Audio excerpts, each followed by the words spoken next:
Hey there, for this week's 2-minute tip, I wanted to talk a little bit about the numbers that we're going to look at when we first start working together. So conversations are going to be around, what is your investment capability, and then what is your investment ceiling? How much are you going to be willing to put up of your own money into this business versus maybe an SBA loan? Are you rolling over a 401k, which is your money, but then you're not going to have debt service? Different things like that to think about.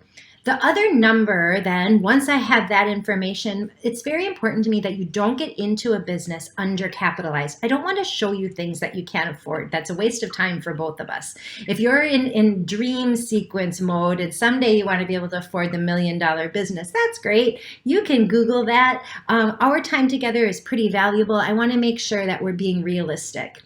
One of the numbers that you're going to see early on when we first start looking at brands, not speaking to the brands yet, is something called the total investment or all-in investment. That comes from the item 7 generally in the franchise agreement. The item 7 is the total cost to get into the business. It includes everything. It includes the franchise fees, technology fees, computers, sometimes vehicle leases, sometimes purchasing the vehicle, and then there's also working capital involved. And so their number is always going to be a range. Sometimes that range can scare people. So I'm showing a franchise right now, and the franchise documents show a total investment of anywhere from 150 to 900,000, and people are like, "Whoa, what's the swing there, Lise?"